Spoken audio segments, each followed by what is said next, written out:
साथियों नमस्कार। आज जो एसएससी सीजीएल, एसएससी सीएचएसएल और एमटीएस की तैयारी कर रहे हैं उनके लिए मैं बहुत ही इम्पॉर्टेंट वर्ड लेकर के आया हूँ। जैसे क्या है कि एक है इम्पल्सिव। देखिए, इम्पल्सिव का मतलब होता है कि बिना सोचे समझे निर्णय लेने वाला, अचानक निर्णय लेने वाला, है ना। तो उसको बोलते हैं इम्पल्सिव। जैसे आपने कोई चीज़ सोचा समझा नहीं और अचानक निर्णय ले लिया कि ये काम करूँगा, विचार उस पर किए ही नहीं, तो यू आर इम्पल्सिव, है ना। इम्पल्सिव का मतलब समझ में आ गया। अच्छा बताइए, इम्पल्सिव अच्छा वर्ड है कि नेगेटिव वर्ड है कि पॉजिटिव? इसका मतलब क्या है, ये नेगेटिव वर्ड हो गया ना इम्पल्सिव। अब सोच ही नहीं रहे हैं, अब विचार ही नहीं कर रहे हैं कोई काम करने के पहले, और पता चलता है उसका रिजल्ट नेगेटिव हो रहा है। तो इम्पल्सिव ना होइए भैया, है ना। इम्पल्सिव नहीं होना है आपको, है ना। आप समझदार हैं, पढ़े लिखे हैं, आप इम्पल्सिवली डिसीज़न ले रहे हैं, ठीक है। दूसरी चीज़ें, दूसरा वर्ड है फोमेंट। जैसे आप नेता हो और जा कर के जो पा रहे हो वही भाषण बोल रहे हो, तो आप फोमेंट कर रहे हो भीड़ को, है ना। फोमेंट का मतलब होता है कि किसी हिंसा को, किसी उपद्रव को उग्र कर देना, बढ़ावा करना। आप पे फोमेंट करने का, आपके पर हिंसा फोमेंट करने का आरोप है। इसका मतलब समझ में आया, आपको पर हिंसा बढ़ाने का आरोप है। You are accused of fomenting political unrest, मतलब आप पर पॉलिटिकल अनरेस्ट को बढ़ाने का आरोप है। तो आप समझ गए ना क्या मतलब हो गया, एक इम्पल्सिव और दूसरा फोमेंट।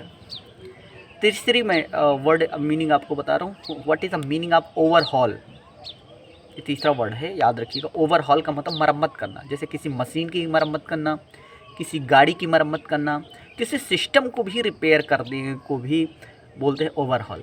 आप देखते होंगे, आप कहीं कहीं जाते होंगे, शॉप पे लिखा रहता है जहाँ गाड़ियाँ वाड़ियाँ पंक्चर वगैरह बनती है, ओवरहालिंग। यहाँ पे गाड़ियों की पंक्चर आदि की ओवरहालिंग व्यवस्था है। तो इसका मतलब है मरम्मत की व्यवस्था है, ओवरहॉल। याद रखना इम्पोर्टेंट वर्ड है। तो कहीं भी ओवरहॉल शॉप लिखा रहे तो आप ये समझिए कि यहाँ पे चीज़ें बनाई जाती हैं। चौथी चीज़ है जो एक वर्ड मीनिंग, मतलब एक वर्ड है, वो है कंपल्सिव। देखिए, कंपल्सिव का मतलब होता है आदतन मजबूर। जैसे क्या है कि आप किसी ख़राब चीज़ की आप पे लत लगी है ना, तो बोलने कंपल्सिव।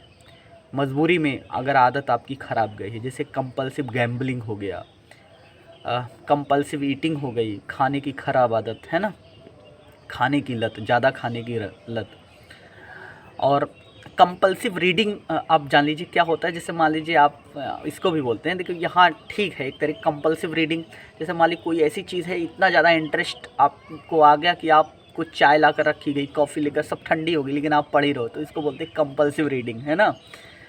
तो इस तरीके से आप वर्ड मीनिंग आप याद रखिए। इंसेंस एक वर्ड होता है, INCENSE। इंसेंस का मतलब भी होता है कि गुस्सा का बढ़ जाना, है ना। जैसे मान लीजिए जो एम्प्लॉइज़ थे उनमें इंसेंस आ गया, क्यों? क्योंकि उनको दिवाली के पहले उनको बोनस नहीं दिया गया, डीए नहीं दिया गया। तो जो एम्प्लॉइज़ थे उनमें एक तरीके का काफ़ी ज़्यादा गुस्सा सा आ गया, इंसेंस हो गए, है ना। तो जितने भी एम्प्लॉई थे, अभी देखिए अगर दिवाली में उनको बोनस और डीए नहीं मिलेगा, तो जितने भी एम्प्लॉई होंगे काफ़ी ज़्यादा इंसेंस हो जाएंगे, है ना, मतलब काफ़ी ज़्यादा क्रोधित हो जाएंगे, गुस्से में आ जाएंगे। तो इसको बोलते हैं इंसेंस, INCENSE। इस तरीके से वर्ड मीनिंग आप याद रखिए, उसको व्यवहारिक जीवन में लाइए। कोई ज़रूरी नहीं कि आप उसको रट्टा मार रहे हैं, रट्टा मत मारिए, उसको समझिए। तो आपने देखा 5 word, impulsive, compulsive, overhaul, incense और फोमेंट, है ना। धन्यवाद।